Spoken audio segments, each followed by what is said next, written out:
Bonjour et bienvenue à votre club de lecture Le Bouquineur. Encore aujourd'hui, nous sommes en compagnie de nos collaboratrices, mesdames Monique Barriot et Jeanne Hamel. Et bonjour mesdames. Bonjour. Alors, quels seront les sujets aujourd'hui? Monique. Moi, je vais vous parler de Roxane Bouchard avec son livre « Nous étions le sel de la mer ». D'accord. Et Jeanne? Pour ma part, ça va être un livre d'Anna Gavalda, « Je l'aimais », qui nous rappelle dans ce livre-là que notre bonheur nous appartient, que pour être heureux, c'est nous qui faisons notre bonheur. D'accord. Bien, merci mesdames, mais auparavant, je vais recevoir Madame Annie Leblanc, autrice de 3 sur 15 et de Respire par le nez avec Annie Cooney.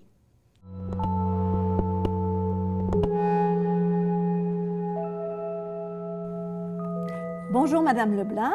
Bonjour. Alors, vous avez écrit 2 livres, dont 3 sur 15, récits autobiographiques d'une survivante. Au mot « survivante », vous avez ajouté un élément qui n'est pas dans le dictionnaire. Racontez-nous pourquoi. Pourquoi j'ai rajouté d'avoir une qualité de vie? Parce qu'un survivant, survivante, c'est quelqu'un qui échappe à la mort ou d'autres ont été morts, bien évidemment. Et puis moi, j'ai rajouté garder une qualité de vie parce que dans mon cas, quand je vous ai raconté mon histoire, suite à l'accident, j'étais dans un coma et moi, je vous parle de moi, je donne mon exemple. Et à la sortie du coma, j'avais beaucoup plus de chances pour que je sois légume que comme ça présentement. Alors, c'est quoi survivre quand on reste légume, autant pour nous-mêmes que pour les proches alentour de nous? C'est pour ça que j'ai rajouté une qualité de vie qui est extrêmement importante. Oui, et on le voit à travers le récit parce que, donc, vous racontez sans pudeur, vous racontez aussi quand vous avez eu l'accident et que les journaux vous avaient déclarée morte. Oui. Et vous avez dû vous reconstruire et 10 ans après cet accident-là qui est arrivé en 2002, alors là, vous avez décidé d'écrire ce livre-là pour quelle raison? Tout d'abord, c'est sûr que quand, comme moi, l'accident que j'ai eu, qui est arrivé le 11 février 2002, j'ai fait un face-à-face avec un 10 roues dans un coma très, très profond, traumatisme crânien très, très sévère. Et puis, quand on vit un événement, une épreuve aussi forte que ça, il faut lui donner un sens. Mm. Sinon, on vire fou, c'est pas compliqué. Et après tout le processus, à la sortie de, si vous me permettez, je vais vous raconter un peu ce qui s'est passé. Et puis, l'accident, le coma. Quand je suis sortie du coma, c'est la réhabilitation. C'est-à-dire, j'ai dû tout réapprendre, à parler, à marcher, à manger, à lire, à écrire, à aimer la vie, quoi. Et puis, à travers tout ça, ces 2 ans de thérapie que j'ai fait, j'étais suivie par une physiothérapeute, un ergothérapeute, puis une neuropsychologue. Et puis, cette équipe-là et moi, on a avancé là-dedans. Et puis, 2 ans après, c'est sûr que là, on évalue toutes les séquelles, c'est quoi et tout. Et puis, moi, ma vision est atteinte. Bon, tout ce qui est déplacement rapide aussi, j'ai de la difficulté. Je faisais beaucoup de sport avant, mais là, il y a bien des sports que je ne peux plus faire à cause de la vision, à cause des déplacements rapides, à cause des réflexes, tout ça. C'est sûr que ça fait 18 ans maintenant, l'accident, donc j'ai travaillé fort pour quand même m'améliorer dans tout ça et j'ai quand même très bien réussi. Mais là, à partir de là, les 2 ans de thérapie, et là, OK, là, on me déclare invalide à cause du traumatisme crânien. Vous savez, parce qu'un traumatisme crânien, c'est la santé mentale et puis ça paraît pas comme ça, là. Mais toute la santé mentale, dépression et tout ça, là, la bipolarité et tout, là, ça paraît pas. C'est pas comme une jambe cassée ou un bras cassé que l'on le voit bien, mais c'est ça. Mais quand on a des brisures au niveau neurologique, c'est pas apparent. Mais nous, on vit avec, puis on sait comment gérer ça. En tout cas, moi, j'ai appris à gérer ça en 18 ans. Mais dans les débuts, là, quand j'ai eu mon accident, je suis sortie du coma, là, je voulais... C'est sûr qu'avant que je prenne conscience de mon état, là, à un moment donné, ça 2 semaines, je suis sortie du coma, puis là, j'ai réagi. Qu'est-ce que je fais à l'hôpital? J'en avais aucune idée. Je pensais que je venais d'accoucher d'un petit garçon. Mais c'était pas le cas du tout. Et là, encore une fois, quand on prend conscience de notre état, la vie, c'est des choix. Tu as le choix. À partir de là, tu as des choix. Ou tu joues à la victime, puis je serais jamais rendue où ce que je suis rendue avec vous présentement, mais pas du tout. Ou tu te retrousses les manches, puis tu dis, je vais me battre, puis je vais avancer. Puis là, c'est ça. Puis d'où, justement, l'importance de persévérer. C'est sûr que quand ça arrive un événement comme ça, j'ai broyé toute ma vie, bien évidemment, la colère, le déni, non, pourquoi ça m'arrive, non, non, tout ça. Je suis passée à travers tout ça. Et c'est aussi une chose qui est très importante, c'est de vivre l'émotion.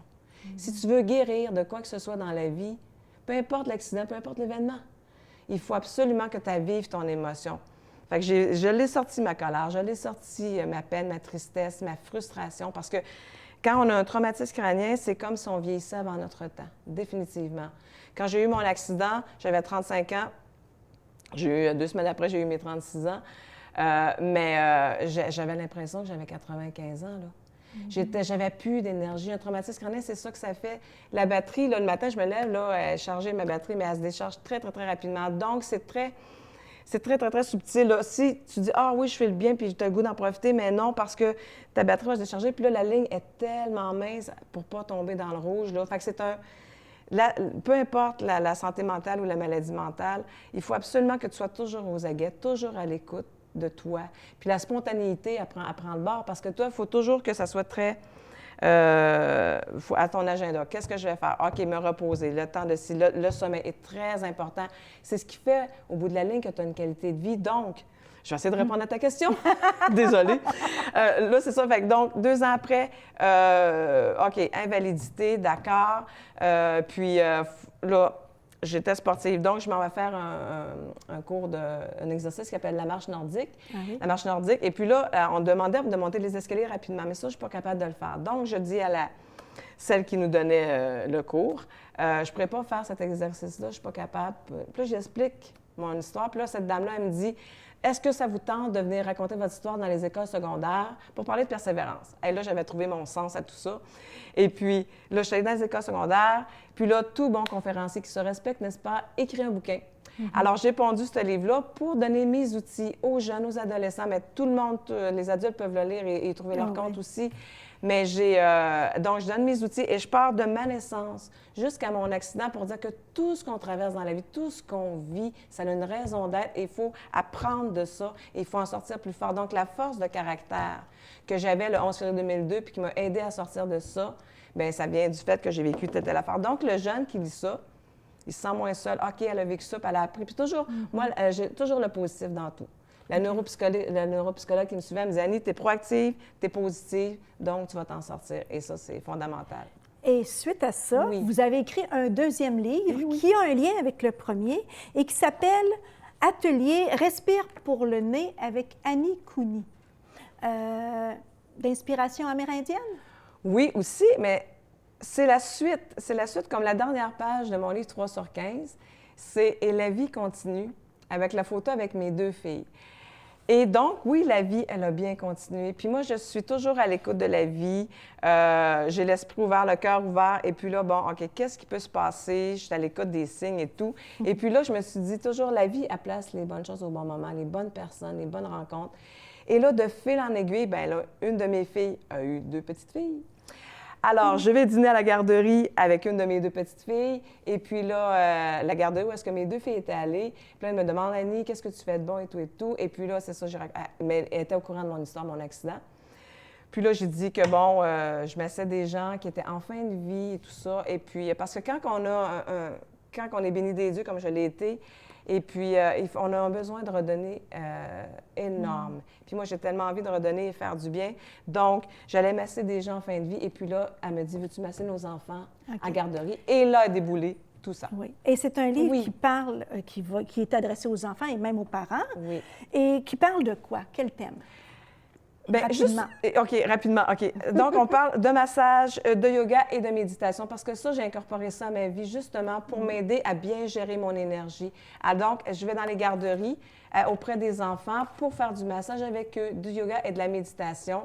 Et puis, pour qu'ils soient bien dans leur tête, dans leur corps, puis qu'ils apprennent à se concentrer et qu'ils soient moins dans la performance et l'image. Ah oui. Fait que c'est un outil pour ça. En parlant d'image, il y a de belles photographies, des positions de yoga pour les enfants. C'est votre fille, je pense. Oui, c'est ma petite fille, Olivia. Ah, OK. Alors, j'ai trouvé ce livre-là vraiment très bien écrit.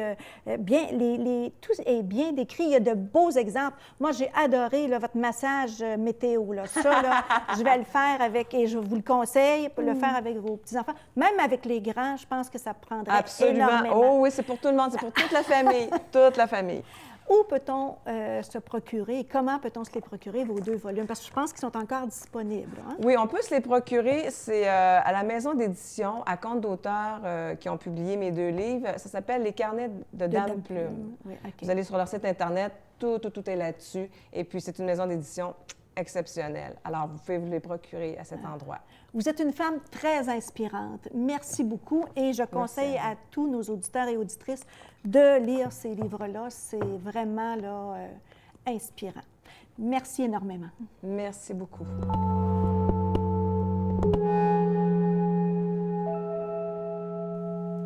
Nous sommes de retour avec nos chroniqueuses. Alors, on commence avec toi, Monique, Oui. avec le sel de la mer. Oui, alors, juste pour vous dire en débutant que Roxane Bouchard, l'autrice là, de Nous étions le sel de la mer, pour moi, c'est une belle découverte. Et si on a le temps, là, je vais vous en parler un petit peu plus longuement. Mais commençons d'abord par le roman Nous étions le sel de la mer. Ça commence par un accouchement. Alors, un pêcheur revient de sa nuit en mer et il accoste et il entend des gémissements qui proviennent du bateau amarré à côté du sien. Il va voir et c'est une femme qui est en train d'accoucher. Alors ça, c'est comme le premier acte du roman. Après, on est à Montréal et une jeune fille, Catherine, va trouver son employeur puis elle lui dit « Écoute, je suis en burn-out, j'en ai assez, il faut que je me ressource. » Elle prend un congé et elle s'en va à Caplan, en Gaspésie, à la rencontre de sa mère. Ça, c'est le deuxième acte, si vous voulez, du roman. Elle est bien accueillie pour une étrangère et elle se lie d'amitié avec des personnages tous plus colorés les uns que les autres. Et elle est tellement bien reçue qu'un des pêcheurs lui dit « Demain, tu viendras sur mon bateau, puis je t'amène en haute mer avec moi. » Sauf qu'elle ne partira jamais en haute mer avec le pêcheur parce que Vital Bujol, bon, ils ont des noms, Vital Bujol, a ramené dans ses filets le corps d'une femme qui est nulle autre que Marie Garand. Et Marie Garand, ça, c'était la fille dont tous les hommes étaient amoureux il y a 20 ans dans le village de Caplan. Alors, qui dit cadavre dit policier. Donc, le troisième acte du roman commence avec l'arrivée de l'inspecteur Morales, qui, pour son malheur, s'appelle Morales, a le teint basané, donc c'est sûr qu'il vient de loin. Alors, sans entraver son enquête, disons qu'on ne l'aide pas beaucoup.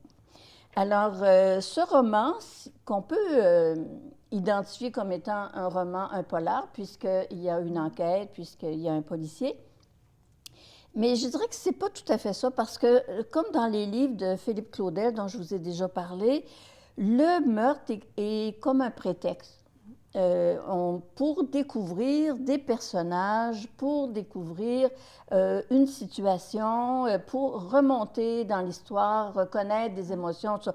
Donc, je ne veux pas dévoiler le punch, là, mais puis j'ai failli.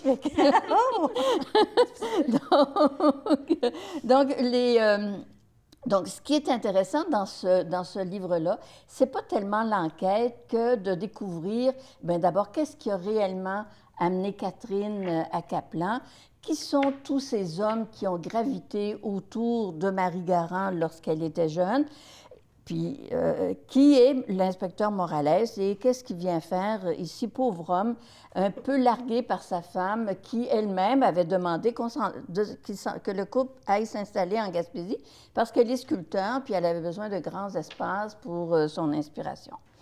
Alors, je ne vous dis pas qui a tué, non, vous le découvrirez par vous-même parce que Roxane Bouchard, moi j'en ai entendu parler par la Presse Plus. Parce que dans un article, on disait qu'elle avait été découverte par une maison d'édition britannique. Et ça veut dire le début d'une carrière internationale. Puis là, bien, c'est une Québécoise. J'ai dit, comment ça, j'ai jamais entendu parler de Roxane Bouchard? Donc, je suis allée à la bibliothèque et je suis tombée sur le Sel de la mer, qui est le 5e roman de cette personne-là. Et quand on regarde ce qu'elle a fait jusqu'à maintenant, on s'aperçoit que c'est une femme qui a un registre d'écriture assez varié. Elle a fait un roman épistolaire, elle a fait, d'ailleurs je l'ai apporté, c'est le prochain livre que je vais lire d'elle. Elle a fait des romans humoristiques, ce conjointement avec 4 autres auteurs, où chaque auteur écrit une histoire qui se passe dans un étage d'un bâtiment à 5 étages. Elle a gagné en 2007... le prix de la relève littéraire d'Archambault pour une première œuvre qui a été publiée. Elle a écrit, elle est surtout quelqu'un qui est connu pour une plume humoristique, donc normalement, on ne s'ennuie pas avec elle. Donc, dans une prochaine émission, je vous ferai un petit clin d'œil pour vous dire comment, si j'ai apprécié ou non ce roman de Roxane Bouchard. Mais en attendant, je vous dis que comme autrice québécoise, ça vaut la peine de tenter de découvrir ce qu'elle a fait. Bien, merci beaucoup, Monique. Alors, toi, tu nous parles, Joanne, d'amour passé, présent, futur. Je l'aimais, donc du passé, mais qui a un très gros impact sur l'avenir. Alors, c'est Je l'aimais de Anna Gavalda. Anna Gavalda, c'est une écrivaine française qui est aussi professeure de littérature et chroniqueuse à Elle France pour la littérature jeunesse. Ses livres, ses écrits sont tout le temps de style très simple et direct. C'est beaucoup des histoires d'amour, mais sans jamais être dans la mièvrerie, là. C'est bien écrit et comme tous les autres livres de Nagavalda, c'est un livre qui apporte du bien-être. On se rappelle de cette autrice-là, son fameux livre « Ensemble, c'est tout », qui a été adapté au cinéma en 2007, qui, pour moi, quand je suis morose, quand ça ne va pas bien, je vais regarder ce film et ça m'apporte vraiment du bien-être. Oui, alors cette autrice atteint vraiment son but si elle veut apporter du bien-être aux gens. C'est un petit livre et il n'est pas très volumineux. Il se lit très rapidement et ça nous permet peut-être, lorsqu'on a une pause de 2 ou 3 heures, de prendre un moment pour soi et de le lire. Alors, c'est Chloé, une femme de 40 ans, mère de 2 fillettes, Marion et Lucie. Elle est mariée depuis 12 ans. Elle revient de son travail. Elle est plus ou moins satisfaite de sa journée et trouve son mari à la porte avec ses valises. Il lui annonce qu'il la quitte pour une très jeune femme. Elle est dévastée. Elle n'a jamais rien vu venir de ce projet, du projet de son mari et elle ne comprend vraiment pas ce qui se passe. Ses parents veulent l'aider à passer, ses beaux-parents, excusez, veulent l'aider à passer au travers, mais Pierre, son beau-père, avec qui elle ne s'entend pas trop bien, lui offre d'aller passer du temps avec elle et les fillettes au chalet de la belle famille, à la résidence secondaire.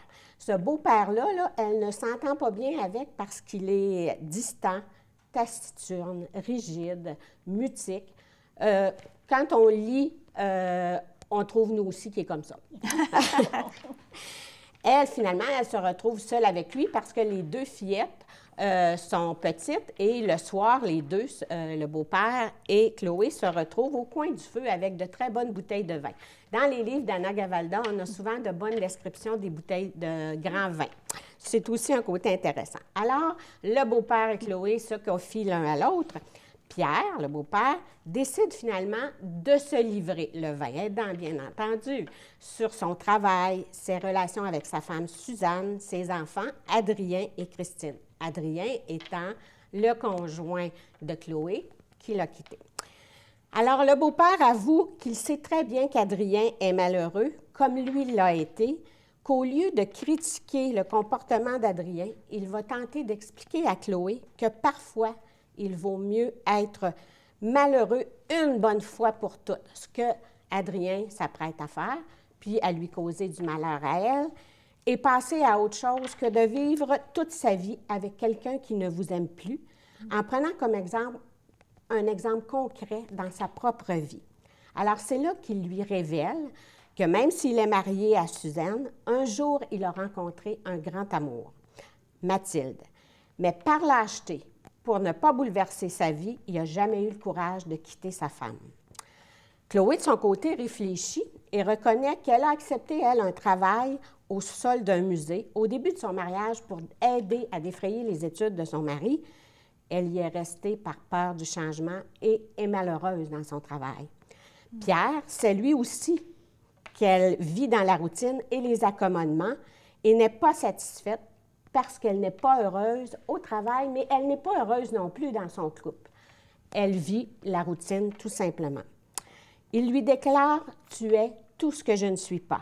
Tu es ma géante et ton bon sens nous sauvera tous et te sauvera toi aussi. » Donc, après toutes ces révélations, Chloé se rend compte qu'il ne correspond pas du tout au portrait qu'elle s'était fait de son beau-père et que son mari avait dressé de son propre père. Pierre devient sympathique à ses yeux et nous, les lecteurs, lectrices, on trouve aussi que Pierre, en s'ouvrant comme ça, il est très sympathique. Et ce qu'on dit, c'est se battre un petit peu chaque jour, avoir le courage d'être soi-même pour être heureux. Nous sommes responsables de notre bonheur. Wow! C'est bon. Oui, bien, merci beaucoup, vraiment. Je pense qu'on va essayer de le lire. Ça a l'air intéressant. Alors, moi, je vais vous parler de Traverser la nuit, paru en 2019 par Marie Laberge. Alors, bien, Marie Laberge n'a plus besoin de présentation, je pense bien. Alors, le roman en tant que tel, c'est une dame, une femme, Amy, qui veut partir pour n'importe quelle destination. Elle veut fuir, échapper à un conjoint brutal, au pire, et elle veut aller n'importe où, même vers le médiocre. Pour elle, elle n'a pas eu une vie facile, elle a un lourd passé qu'on va apprendre au compte-gouttes, là, mais c'est lent par rapport aux informations sur son passé, mais on sent qu'elle n'est pas bien, pas heureuse, et elle va tout quitter pour aller prendre un billet d'autobus avec l'argent qu'elle a. Avec cet argent-là, où puis-je aller? Puis elle va partir là-bas. Elle sera embauchée comme préposée dans un centre de personnes âgées et elle va prendre soin de ces personnes âgées-là, mais c'est une femme qui vit dans le silence, qui ne dit pas un mot, mais qui écoute. Elle a une grande écoute. Alors, elle va s'occuper en particulier de Jackie, une vieille femme réputée pour être très, très difficile. Alors, on se plaît à lui laisser Jackie pour les soins d'hygiène, tous les soins. Alors, elle va écouter les récriminations de Jackie, mais sans jamais répondre à ses questions sur elle. Alors, Jackie, elle, est déroutée par cette dame-là, cette femme-là, et elle observe comment elle est efficace dans son travail, puis qu'elle est silencieuse. Elle ne comprend pas, là, mais elle a un regard. C'est une femme, une vieille femme, mais qui est très cultivée, qui avait une profession haut placée, tout ça. Puis là, elle a un regard perçant par rapport à Amy, puis de plus en plus respectueux. Alors, elle va s'avérer pour Amy une alliée vraiment inattendue. Alors, au fur et à mesure que Amy prodigue les soins à Jackie, on apprend que Jackie a épousé un homme qui avait déjà un fils, qu'elle a adopté, qu'elle a chéri comme son propre enfant, tout ça. Et à la mort de son mari, le fils a complètement claqué la porte. Il ne voulait plus rien savoir d'elle. Alors, ça lui a vraiment fait mal, puis tout ça. Mais maintenant qu'elle est en fin de vie, voilà que le fils revient et qu'il veut être couché sur son testament. Mais ça fait plusieurs années qu'il est parti et qu'il ne voulait plus rien savoir. Mais là, il dit, bien écoute, c'est parce que c'était l'argent de mon père, alors que c'est faux, là. Mais c'est toi qui as tout l'argent, moi, j'ai rien reçu. En tout cas, bref, on connaît la chanson, là. Et Amy entend ça de Jackie, mais elle n'a pas de jugement. Elle est toujours là, elle écoute, puis elle touche, mais elle ne parle pas. Amy va aussi loger chez une dame qui loue des chambres, qui s'appelle Raymonde, qui a une grande humanité et qui a aussi des talents culinaires incontestés. Donc, elle va essayer de l'amadouer en lui apportant une soupe sur le bord de sa chambre, parce qu'Amy ne parle pas. Et puis, Là, elle trouve qu'elle est trop humaine, qu'elle est trop gentille, puis elle n'est pas habituée à ça. Donc, elle veut fuir encore. Mais il y a quelque chose qui va la retenir. Je ne vous dis pas quoi. Alors, c'est vraiment un roman qui nous suscite notre étonnement, notre impuissance, parce qu'on dit, bien là, il faudrait que tu te battes, ma belle, fais quelque chose, la révolte. Mais c'est un roman aussi d'espoir. Alors, on assiste, là, Marie Laberge a su dépeindre la vulnérabilité d'une femme très âgée, malade, mais aussi la lente renaissance de celle qui en prend soin. Alors, vraiment un roman poignant, et si vous aimez Marie Laberge, je vous le conseille. Alors, merci beaucoup, mesdames. Ce fut un plaisir d'entendre les suggestions que vous nous avez faites aujourd'hui. Et nous vous laissons sur ce souhait que les mots du livre que vous lisez en ce moment caressent votre peau et entrent dans vos cœurs. Bonne semaine!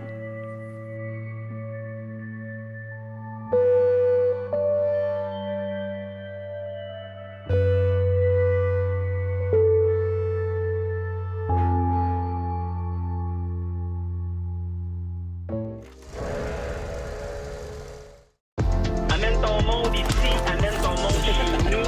On vit le rêve aujourd'hui. OK,